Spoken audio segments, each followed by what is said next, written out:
Est-ce que vous pouvez nous parler de votre relation avec Tom Hanks, qui est une relation assez particulière? Vous avez tourné 4 films ensemble. Vous êtes un réalisateur qui est très fidèle avec ses acteurs, et Tom Hanks, lui, est un acteur très fidèle avec des réalisateurs. Il a tourné beaucoup avec Zemeckis, il a tourné beaucoup avec Spielberg, il a tourné beaucoup avec vous. Il y a besoin de cette notion de fidélité, d'amitié sûrement, pour bâtir une carrière comme ça et vous retrouver au gré des films?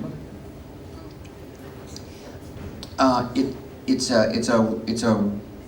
a wonderful surprise. C'est une divine surprise quand, au détour des expériences de ces métiers, qui sont des métiers de nomades, où les relations se font et se défont, vous passez du temps avec des gens, mais c'est toujours très éphémère, le lendemain on ne se voit plus et on se perd de vue. C'est une divine surprise de voir que parfois des amitiés naissent, de réelles rencontres naissent, et qu'on arrive à établir un lien, une collaboration qu'on n'a plus qu'à l'esprit de pouvoir ressusciter, de pouvoir retrouver les mêmes personnes pour retrouver la joie de retrouver un ami et de vivre une expérience nouvelle avec un ami.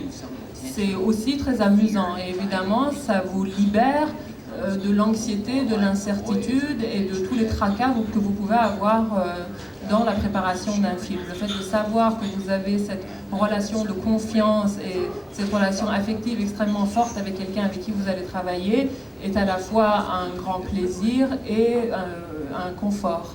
Et ça a été le cas pour les 2 films entre Tom Hanks et moi. Pour les 2 films, nous avons travaillé dans cet esprit-là. Alors je vais vous poser une question de journaliste et je veux une réponse en forme de scoop. Est-ce que vous allez faire l'adaptation du 3e livre de Dan Brown? Est-ce que vous le ferez vous ou est-ce que vous le ferez avec Tom Hanks? Well, if we did it, I would only do it with Tom Hanks. But the fact is, Dan Brown won't tell me any more than he'll tell you. He's a very nice guy, but Écoutez, évidemment, si je faisais ce 3e volet, je le ferais avec Tom Hanks. Là, la question ne se pose pas. Mais c'est en amont que le point d'interrogation réside, c'est qu'il faut savoir que Dan Brown est un homme extrêmement secret. Moi, j'en sais à peu près autant sur son livre que vous. C'est-à-dire, il faut que je me rabatte sur Internet pour savoir ce qu'il est en train de faire. Je sais que ça se passe vaguement autour de Washington, je sais que ça s'appelle Le Dernier Symbole, jusqu'à nouvel ordre, mais je ne sais guère plus. Donc moi, personnellement, ça m'intéresserait, oui, de creuser encore davantage, de rester encore un peu avec le personnage de Langdon, d'aller un peu plus loin. Et je pense que ce grand plaisir que j'ai à faire des films qui sont des thrillers de mystère, mais aussi à pouvoir à tenir un discours sur la société, sur des enjeux, est finalement assez précieux, parce que rares sont les films dans lesquels vous pouvez dire ce genre de choses. Vous ne pouvez pas les dire dans des films de divertissement de facture plus classique, peut-être dans des comédies satiriques, et encore, j'en suis pas sûre. Donc ce cadre-là est un cadre où j'arrive à faire un film qui est à la fois un film divertissant, amusant, que les gens prennent plaisir à voir, mais où je peux aussi dire des choses qui me tiennent à cœur, des idées qui sont aussi les miennes.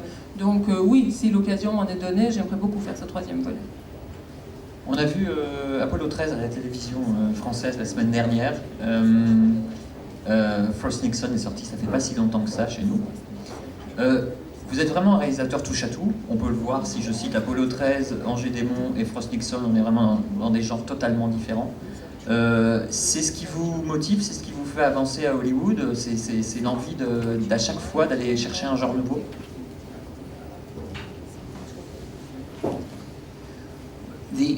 Early in my career, it was important to me as a director to prove to. En fait, au début de ma carrière de réalisateur, il y avait une double explication à la recherche de cette diversité.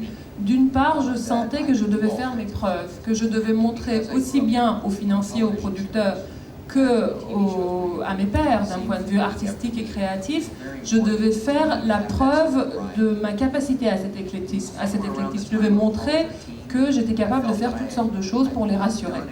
Et il y avait aussi une espèce de contre-pied à ma vie plus jeune. Vous savez que j'ai commencé très tôt à travailler comme acteur sur des programmes de télévision, sur des films pour la télévision et des feuilletons, où il y avait une grande répétitivité, une grande lassitude, donc une espèce de régularité un peu lassante. Donc il y avait pour moi ce besoin de variété et puis cette raison objective. Mais un peu plus tard dans ma carrière, justement peut-être à ce propos, on peut dire qu'Apollo 13 a constitué un tournant, la question n'était plus autrement, ne se posait plus comme ça. J'avais l'impression que j'avais fait mes preuves, que j'avais tenté suffisamment d'expériences diverses. Ce dont il s'agissait, c'était vraiment de me laisser porter par les projets qui me plaisaient, par les histoires qui me fascinaient, par les histoires dont je me disais que j'en avais une perception, une lecture telle que j'avais envie de partager ma lecture avec des spectateurs. J'avais envie de donner à voir ce qui, moi, me touchait dans une histoire. Et donc là aussi, il se trouve que les histoires qui me parlaient étaient des histoires extrêmement différentes, qui n'avaient rien à voir d'une fois sur l'autre. Donc oui, la diversité a continué, mais tout d'abord, elle m'était imposée par les circonstances, et après, les circonstances m'ont libérée, mais c'est moi-même, par ma curiosité, qui était attirée par des choses très diverses. Et ça a été le cas, notamment pour ce dernier film, Angers Démon.